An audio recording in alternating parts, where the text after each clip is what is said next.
ଯାହାଙ୍କ କଥା କହୁଥିଲେ ଭଜୁଥିଲେ ସରେ ନାହିଁ, ଯାହାଙ୍କୁ ଦେଖୁଥିଲେ ଆଖିରେ ପଲକ ପଡ଼େ ନାହିଁ, ଯାହାଙ୍କ କଥା ଶୁଣୁଥିଲେ ମନ ଥକି ପଡ଼େ ନାହିଁ, ସେ ହେଉଛନ୍ତି ଭାବର ଠାକୁର ଭାବ ବିନୋଦିଆ କାଳିଆ ସାଆନ୍ତ ଜଗତର ନାଥ ପ୍ରଭୁ ଶ୍ରୀ ଜଗନ୍ନାଥ।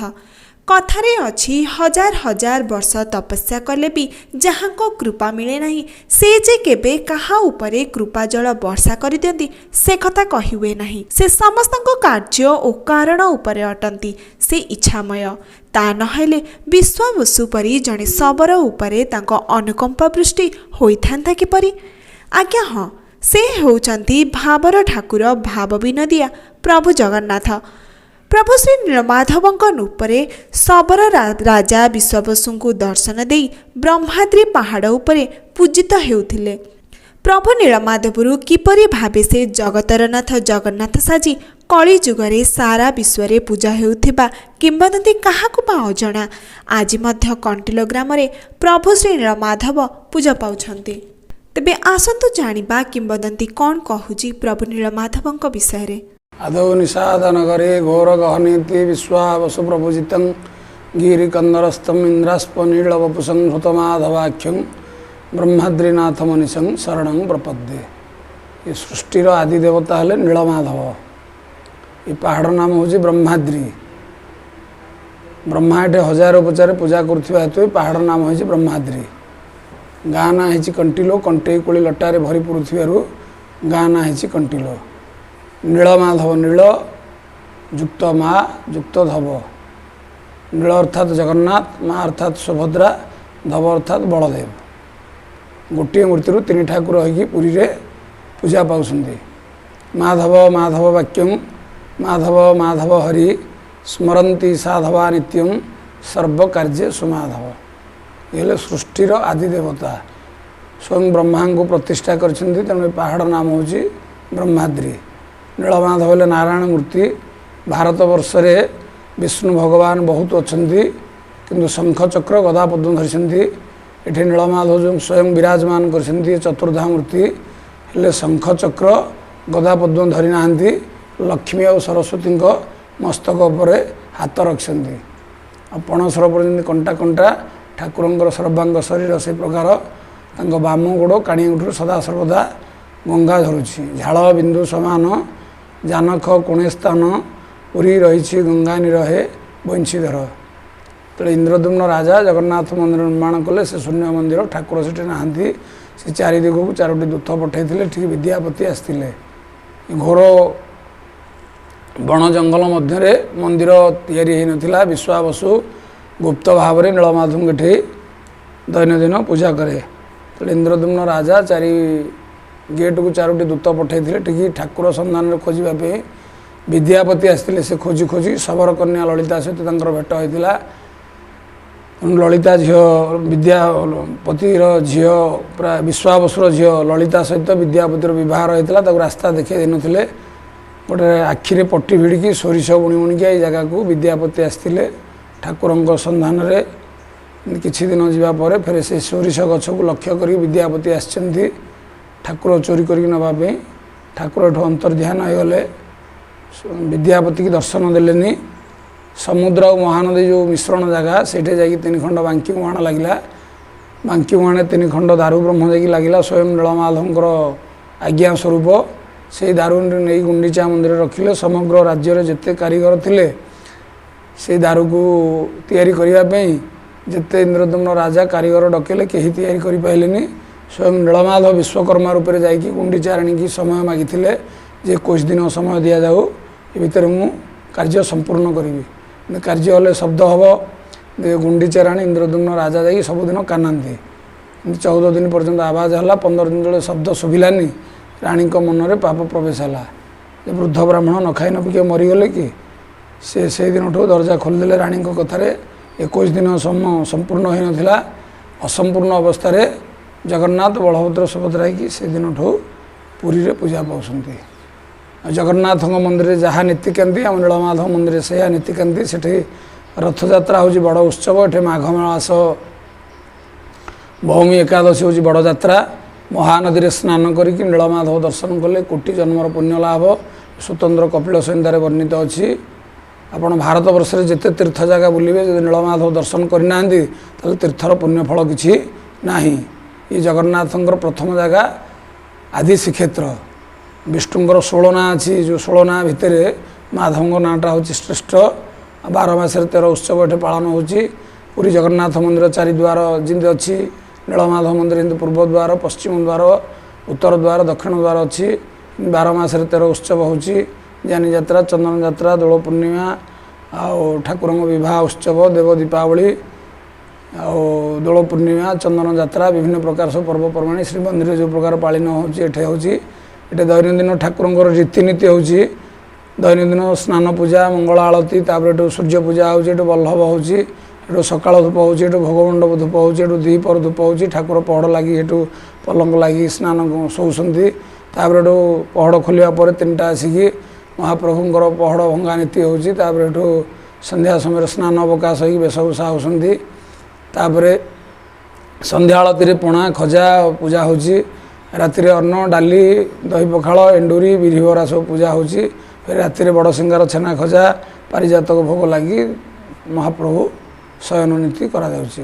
ओम शरणंगत दिनार्थ परित्राण परायणी सर्वस्यार्ति हरे देवी नारायणी नमस्तुते। विश्वास रही माधव को दर्शन करी माँ नारायण को दर्शन न कले सुफल मिले नहीं। माधवंक मंदिर ठारू किछि दूर रे पूजा पाउछंती माँ नारायणी। माधवंक दर्शन करी माँ नारायण को दर्शन कले आत्मा तृप्ति होइथाय।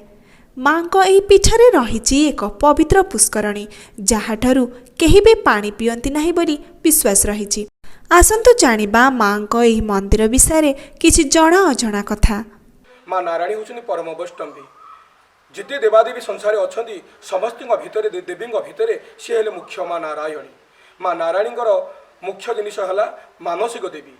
ये जहाँ किसी कामना मनुष्यर थाए कौन सी जिनिस न हो पारे से कामना पूर्ण करने माँ हेले सिद्धहस्ता। मानसिक बोले कौन ये जो आगे देखुं पुष्करणी ये माँ हूँ यज्ञकुंड सेटा हूँ यज्ञकुंड आज पर्यंत से गाई गोरु किए पा पीती ना आ जो मानकर संतान सन्तति किसी न हुए रोग व्याधि किसी थाए से मैंने आसी माँ पाखे पूजा पूजी करी से पोखरी गाधे गले संतान लाभ हुए। माँ हूँ मानसिक देवी चाकरी बाकरी रोग व्याधि जेकोसी कामना तुम हो पार न माँ पाखक आसिले से कामना तुम से पूर्ण करती।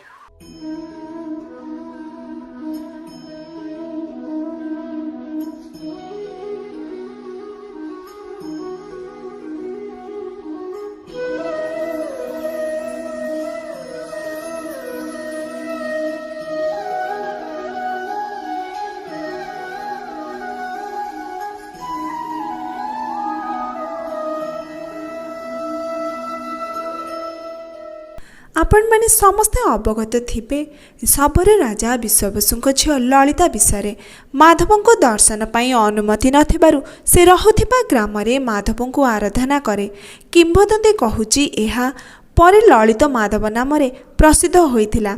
वर्तमान धान चंगड़ा ग्राम रे रहिछि एही ललित माधवों मंदिर।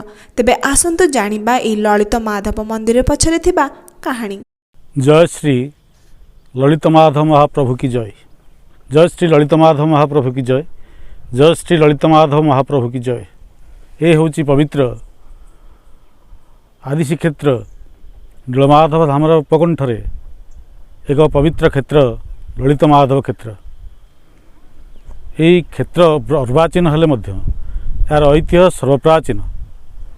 महाप्रभु नीलमाधवंकर परम भक्त विश्वावसुंकर पवित्र निवासस्थली यही स्थान। तार मुखसाक्षी स्वरूप आमर पाश्चात्य भागरे बेत खोली रही गोटे स्थान। सेठी सर्वप्रथमे बसति स्थापन करी राज्य स्थापन करथिले राजा शबर राजा विश्वावसु। कालांतर होइछि एही परिप्रेक्षी रे संप्रति एही गाँर जड़े सुयोग्यतम शिक्षक देवराज दास महोदय 1996 मसीह एठी आसी पदार्पण कले। तांकर प्रचेष्टा एवं ग्रामवासी धानचकड़ा ग्रामवासी प्रचेष्टा ये क्षेत्र पुष्कल मंजुल एवं वर्णाढ्य होइछि एवं आद्यंत क्षेत्र यही ललित माधव क्षेत्र समग्र ओडिशा रे प्रति पुरपल्ली भितर निजर ऐतिह्य संस्कृति को प्रख्यापन करने जनसाधारण रे बारंबार दाबी हो आसी या टूरिज्म सेंटर करने सरकार को पाखे उपस्थापन करने बहुत बुद्धिजीवी बहुत चेष्टा अब्याहत रही अछि। ये ललित माधव क्षेत्रर बहु प्राचीनता ऐतिह्य एवं सांस्कृतिक चिंताधारार एक पीठस्थली ये ललित माधव क्षेत्र। भक्त विश्वावसु यही प्रभु नीलमाधव पाखक दीर्घ 4 किलोमीटर प्रतिदिन जाई पूजा आराधना करिवार बहु किंवदंती इतिहास पृष्ठार लिखित हो रही अछि। विशेषकर महाप्रभु नीलमाधवंकर संस्कृति सहित यही संस्कृतिर उत्तप्रोत जड़ित भाव समस्त को आप्यायित करिथाए। आपण माने देखुथिबे यही अंचल तथा नैसर्गिक सुषमा वनराजी तथा तीन नदीर सम्मिश्रण स्थली त्रिवेणी पाखे रही आमर दोमुही ताऊ कह जाए। यही किछि किलोमीटर गले आमर पुण्यता चित्रोत्पला महानदी बही चलती बंगोसागर जाए मिशी अच्छी। यही ललित माधव क्षेत्र प्राथमिक पर्यायर पाद देइछि तार संस्कृतिर विराट मंत्रगान करने समस्त बुद्धिजीवी युवबंधु माने ओडिशार जनसाधारण दृष्टिकोण किभली एठी निपतित हब एवं एक परिव्राजक क्षेत्र किभली हब प्रति क्षेत्र में प्रचेषा जारी रही। सरकार पाखे बारंबार दाबी हो आसी सरकार कृपादृष्टि जितेबाला पड़ो यही क्षेत्र समग्र ओडिशा रे एक महाक्षेत्र रूपे परिणत हब। यही क्षेत्र आउ गोटे ऐतिह्य रही था। ये भौमकरी वंशी राजा माने बहु काल धरी शासन करुले। निदर्शन स्वरूप साक्षी स्वरूप एठू ताम्र फलक ताम्र पात्र एवं भक्त विश्वावसुंकर बहु प्राचीन भक्त विश्वावसुंकर तांकर अस्त्रशस्त्र तांकर कांड कोदंड एवं तांकर खाद्यपेयर पात्रमान ए स्थानरू मिलिथिला। भक्त विश्वावसुंक परे ए अंचल दुर्विपाक घटी समय चक्र एठू शबर माने जाई साबरसी क्षेत्र कोरापुट अवस्थान करी महाप्रभु जगन्नाथंकर सेवा पूजा वर्तमान निरत रही। जहाँ पछे यही क्षेत्रर अकल्पनीय अनिर्वचनीय अचिंतनीय जो चिंता चेतना जो भावात्मक आध्यात्मिकता परिपूर्ण हो रही अच्छी जेकोसी भावुक कवि प्राबंधिक निबंधकार एवं ज्ञानी धमिलवंत मान आसिले यही बनानी परिवेष्टनी ये नैसर्गिक सुषमा देखिले से मन भितर एक जागरण सृष्टि हो आध्यात्मिकतार। आम एति कहवा भगवान असीम कृपा ए स्थान रही बहु ऐतिह्य रही बहु प्राचीनता रही एवं विशेषकर पुराण पत्र को उन्मोचन कले आमर कपिल संहिता स्कंद पुराण प्रति छत्रे छत्रे उपस्थापन चित्रोत्पला महानदी नीलमाधव एवं परवर्ती काल में श्री ललित माधव। ये ललित माधवंकर महिमार पटांतर नहीं जहाँ हो पछे आ विशेष किसी कहबार नहीं। आसतु उत्कलवासी आध्यात्मिकार चेतना नहीं नीलमाधव संस्कृति एवं ललित माधव संस्कृतिर अपूर्व समन्वयर संदर्शन पे आपण मैंने आसतु यही क्षेत्र को संदर्शन करंतु एवं निजर भावात्मक चिंताधारा को उपस्थापन करंतु। ये जो बनानी परिवेष्टनी ये जो नवचुंबी परिव्यक्त आकाशचुंबी परिव्यक्त विशाल विशाल पर्वत मान संदर्शन करंतु। भावुक प्राण रे कवि प्राण आलादन आसु एवं क्षेत्र उत्तरोत्तर उन्नति घटू।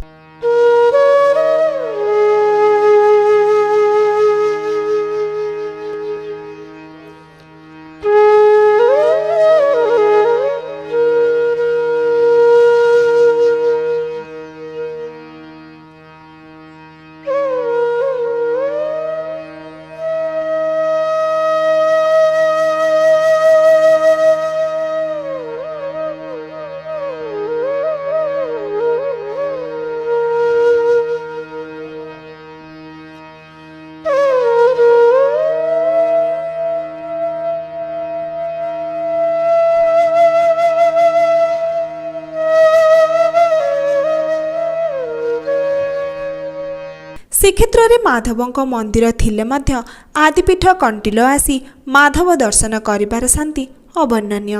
तेबे एहा हेउची जगतरनाथ जगन्नाथंक आदिपीठ कुहा जाउथिबा प्रभु नीलमाधवंक मंदिर पछर किंवदंती।